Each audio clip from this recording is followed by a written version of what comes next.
Fantasi, ngobrol fakta tanpa basa-basi. No fantasi, fakta yang tak bisa dinegosiasi. Ide dan gagasan, temuan dan analisa, hanya untuk Indonesia. Salam kebenaran.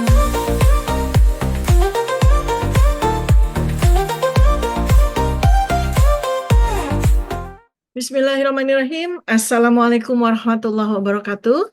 Sahabat Dr. Tifa dimanapun Anda berada. Jumpa kembali dengan channel yang mengantar Anda memasuki peradaban baru manusia dan insya Allah membekali Anda dengan keimanan, kecerdasan, dan kebenaran. Amin. Hari ini saya akan mengajak Anda untuk membahas Mataram, bukti Indonesia bangsa besar. Banggalah jadi bangsa Indonesia. Mari saya ceritakan betapa hebatnya bangsa Indonesia di masa lalu. Kita mulai dari Mataram kuno, Borobudur, dan Prambanan. Mataram kuno adalah kerajaan Hindu-Buddha yang berkembang di Jawa Tengah antara abad ke-8 hingga abad ke-10. Dalam periode ini, dua dinasti utama berkuasa, satu dinasti Shailendra yang beragama Buddha dan satu dinasti Sanjaya yang beragama Hindu. Kedua dinasti ini berperan dalam pembangunan Candi Borobudur dan Candi Prambanan. Awal Mataram kuno yaitu di abad ke-8. Berdasarkan prasasti Canggal tahun 732 Masehi, Raja Sanjaya dari dinasti Sanjaya mendirikan kerajaan Mataram di Jawa Tengah. Dia adalah penganut Hindu Shiva. Sementara itu, dinasti Shailendra yang beragama Buddha Mahayana mulai berkuasa di wilayah yang sama pada akhir abad ke-8. Era kejayaan dinasti Shailendra itu terjadi pada abad ke-8 hingga awal abad ke-9. Di mana waktu itu Candi Borobudur mulai dibangun sekitar tahun 780 Masehi pada masa Raja Samaratungga. Pembangunan selesai sekitar tahun 825 Masehi. Pada periode ini, Shailendra mendominasi Mataram kuno dan memperluas pengaruhnya hingga ke Sumatera sampai ke Sriwijaya. Candi-candi Buddha yang lain selain Candi Borobudur yang dibangun waktu itu adalah Candi Mendut yang terletak di dekat Candi Borobudur dan Pawon. Juga dibangun dalam periode-periode ini. Kemudian dinasti Sanjaya, kebangkitannya pada awal abad ke-9 hingga pertengahan abad ke-9. Setelah Borobudur selesai, kekuasaan Mataram mulai kembali ke tangan dinasti Sanjaya, terutama setelah Rakai Pikatan Raja dinasti Sanjaya menikahi Pramodawardhani, putri dari dinasti Shailendra. Sekitar tahun 850 Masehi, dinasti Sanjaya mulai membangun kompleks Candi Prambanan, sebuah candi Hindu terbesar di Indonesia yang didedikasikan untuk dewa-dewa mereka, Trimurti, Siwa, Wisnu, dan Brahmana. Peristiwa ini menjadi tanda kembalinya dominasi Hindu di Mataram kuno. Kemudian masa puncak kejayaan dan perpindahan ke Jawa Timur, abad ke-10. Pada abad ke-10, Mataram kuno berada di bawah kekuasaan Raja Balitung yang berkuasa di antara tahun 898 hingga 910 Masehi yang mengukuhkan dominasi dinasti Sanjaya. Namun, sekitar tahun 930 Masehi, Empu Sindok, raja waktu itu, memindahkan pusat kerajaan dari Jawa Tengah ke Jawa Timur. Kemungkinan besar karena ada bencana alam, letusan Gunung Merapi yang luar biasa, dan juga akibat dari tekanan dari kerajaan-kerajaan lain yang ada pada waktu itu.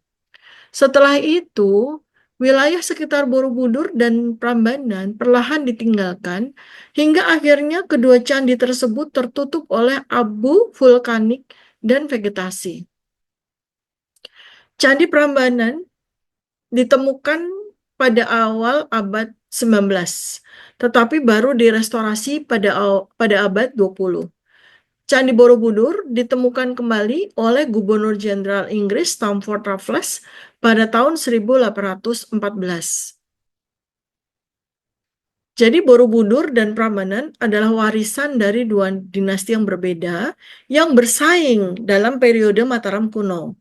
Ya, Borobudur dibangun dinasti Shailendra yang Buddha, Prambanan dibangun oleh dinasti Sanjaya yang Hindu sebagai sama-sama simbol kebangkitan mereka. Pada akhirnya, Mataram kuno berpindah ke Jawa Timur dan meninggalkan kedua candi megah ini sebagai saksi kejayaan peradaban Jawa pada masa lalu. Di sini kita lihat bahwa Mataram kuno memiliki teknologi luar biasa sehingga mampu untuk membangun candi yang luar biasa. Jadi kerajaan Mataram kuno antara abad ke-8 hingga abad ke-10 tersebut adalah bukti salah satu peradaban paling maju di Indonesia. Kejayaan mereka bisa dilihat dari arsitektur yang monumental, penguasaan hidrologi, serta sistem sosial dan keagamaan yang kompleks. Banyak teori menyebut bahwa mereka mungkin memiliki teknologi yang lebih maju dari yang kita bayangkan. Teknologi arsitektur dan rekayasa bangunan. Mataram kuno meninggalkan candi-candi megah yang hingga kini masih menjadi misteri. Bagaimana mereka bisa membangunnya tanpa teknologi yang dikenal saat ini? Mereka menggunakan teknologi, tapi teknologi mereka tidak dikenal atau tidak dikuasai dengan teknologi saat ini yang diklaim sebagai teknologi modern. Dari detail Candi Borobudur bagaimana dibuat ya, bagaimana struktur geometris yang sangat precise. Candi Borobudur ini bukan hanya sekedar candi, tetapi struktur mandala raksasa dengan perhitungan geometris yang sangat luar biasa. Batu-batu Candi Borobudur itu disusun tanpa semen, tetapi tetap kokoh selama lebih dari 1.200 tahun. Reliefnya memiliki sistem numerik dan astronomi, seolah pembuatnya memiliki pemahaman matematika tingkat tinggi. Dan relief-relief dipercaya memiliki fungsi sebagai peta kosmologi atau bahkan stupa-stupanya adalah stupa energi yang berkaitan dengan medan elektromagnetik. Sedangkan Candi Prambanan memiliki struktur teknik anti gempa. Candi Prambanan dibangun dengan struktur yang saling mengunci, yang mampu bertahan dari gempa bumi selama berabad-abad. Teknik ini mirip dengan yang digunakan dalam bangunan megalitik di berbagai belahan dunia.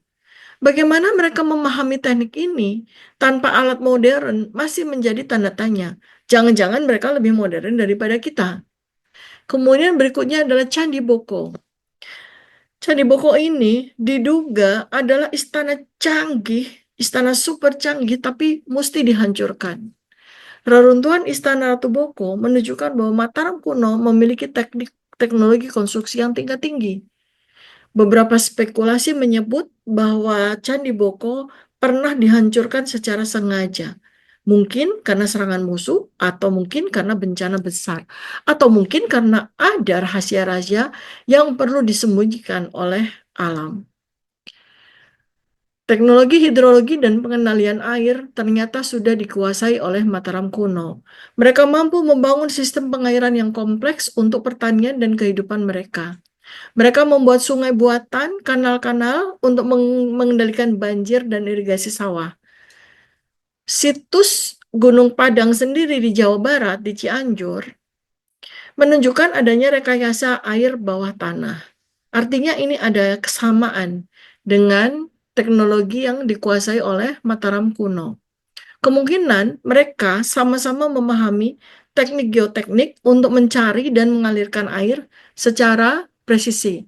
Buktinya termuat dalam prasasti Mantiasih tahun 907 Masehi. Di prasasti tersebut menyebut adanya pembukaan lahan pertanian dengan sistem irigasi. Bayangkan di tahun 907 Masehi yang dikira peradaban kuno, peradaban yang tidak ada ilmu, tetapi mereka mampu membangun berbagai macam teknologi yang tepat guna. Prasasti Kalasan tahun 778 Masehi menyebutkan bahwa pembangunan tempat ibadah melibatkan teknologi pengelolaan air.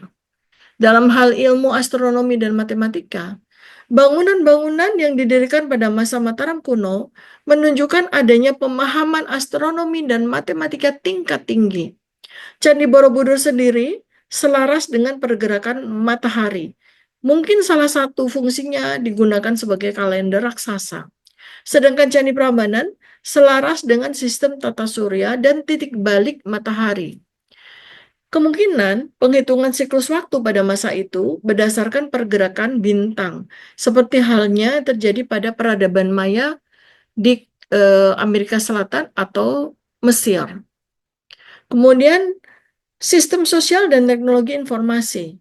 Mataram kuno memiliki sistem sosial berbasis hukum tertulis sebagaimana terlihat dalam prasasti-prasasti yang ditemukan. Artinya mereka sudah menghasilkan undang-undang.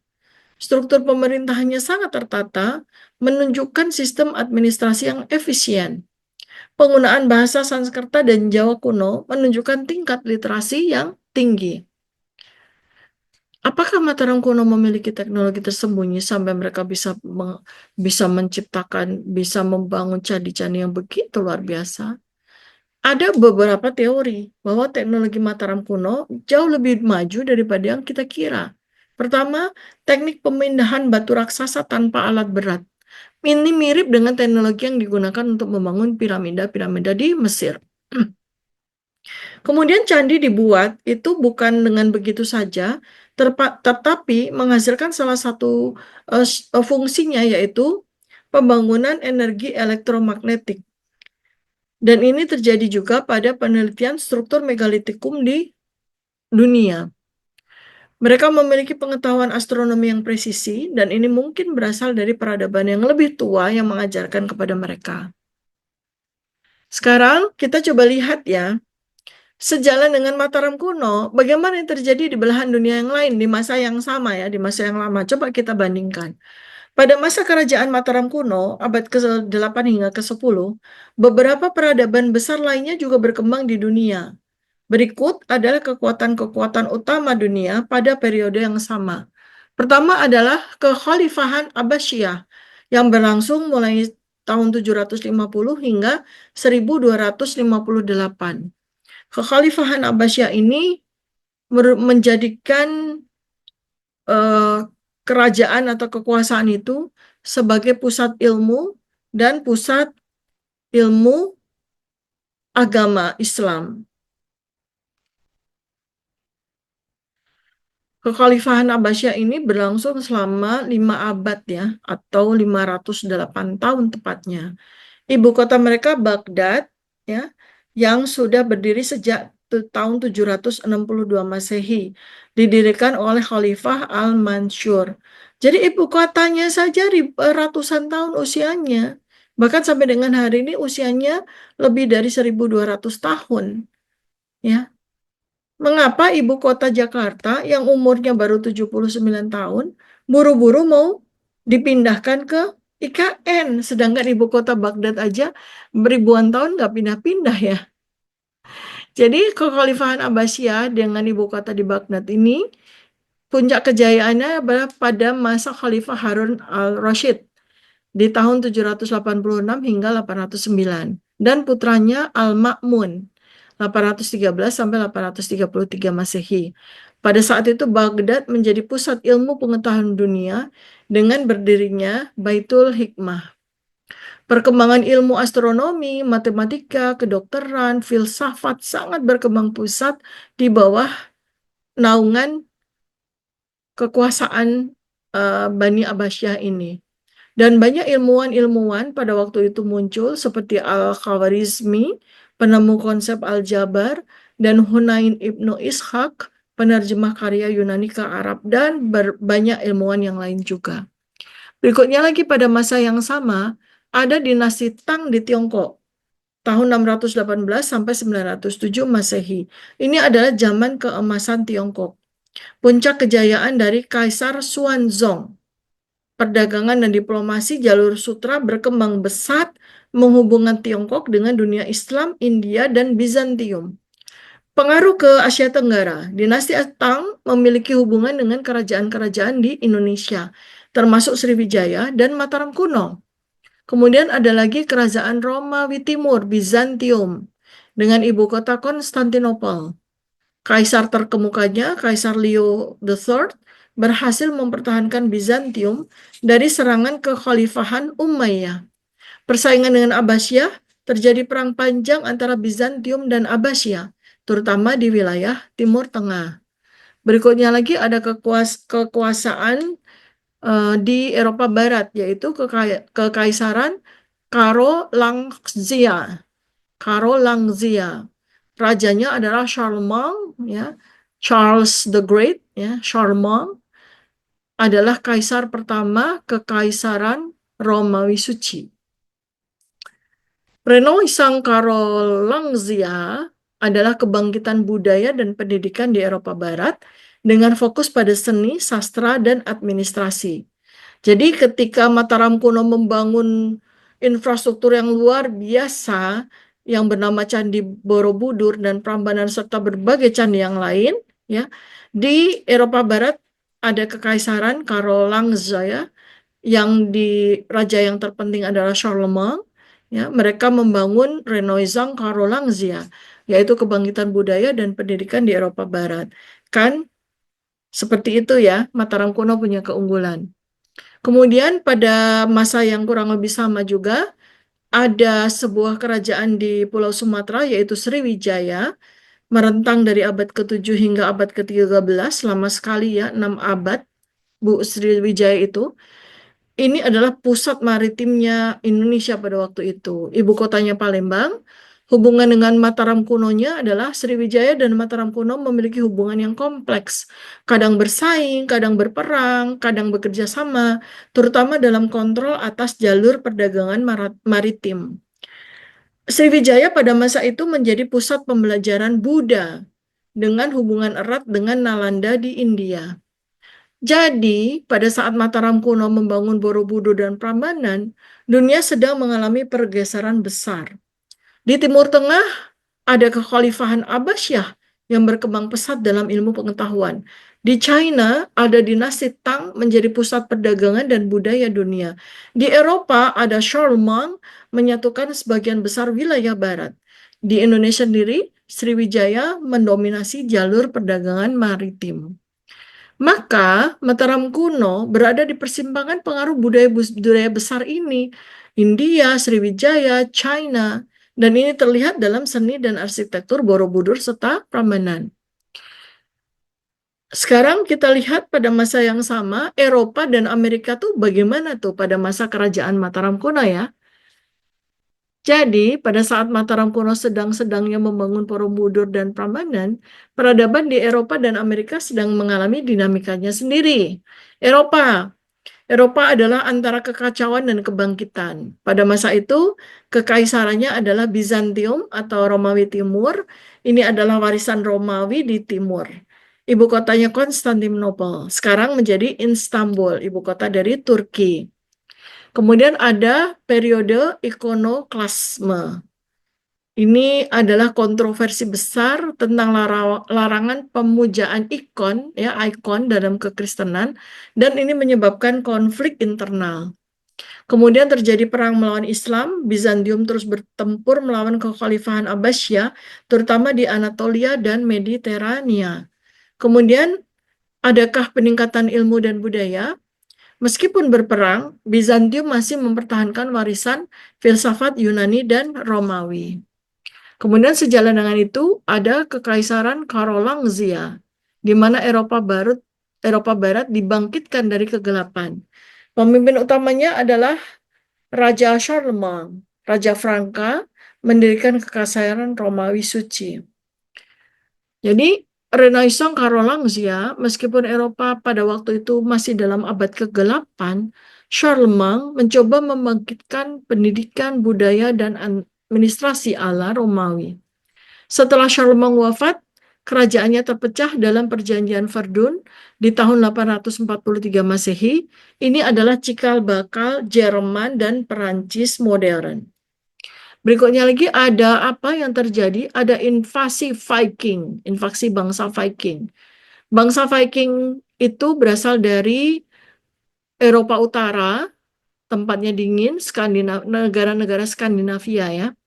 Jadi Viking ini dari Skandinavia, mereka mulai menyerang dan menjelajahi Eropa, bahkan mencapai Inggris, Prancis, dan Rusia.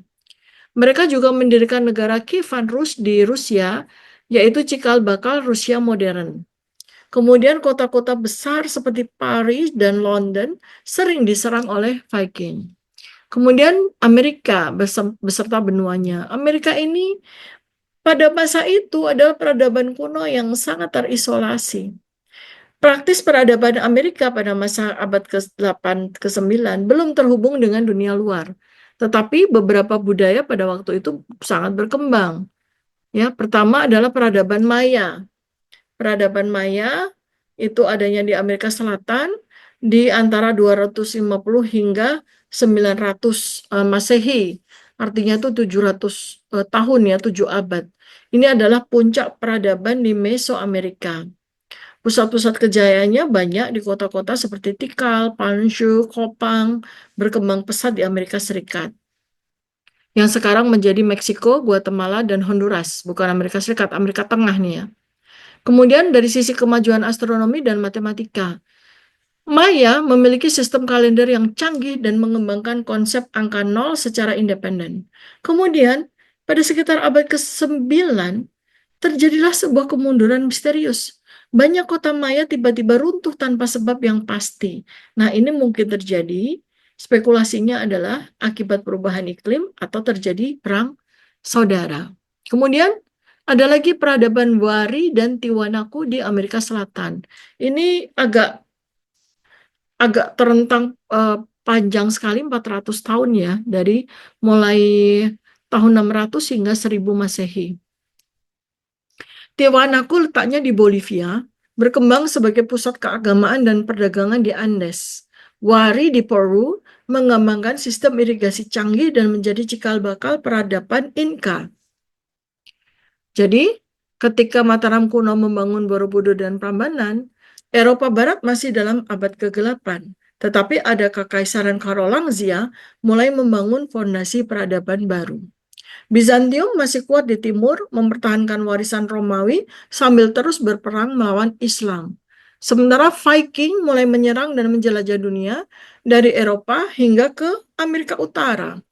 Di Amerika sendiri, peradaban Maya sedang mencapai puncaknya, tetapi kemudian mengalami kemunduran misterius.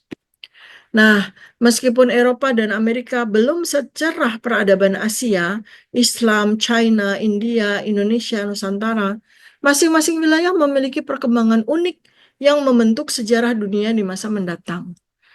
Mataram kuno memiliki teknologi konstruksi, hidrologi, dan astronomi yang luar biasa. Borobudur dan Prambanan menunjukkan pemahaman geometri dan teknik bangunan yang masih sulit dijelaskan hingga saat ini. Sistem pengairan dan pertanian mereka sangat maju, menunjukkan peradaban yang terorganisir. Ada kemungkinan mereka memiliki pengetahuan atau teknologi yang hilang setelah runtuhnya kerajaan ini. Jadi, sahabat Dr. Tifa semuanya, Mataram kuno bukan sekedar kerajaan biasa. Mereka mungkin memiliki teknologi yang bahkan lebih maju dari yang kita bayangkan saat ini. Semoga video ini membuat kalian semua semakin bangga menjadi orang Indonesia ya. Sampaikan pendapat kalian di kolom komentar.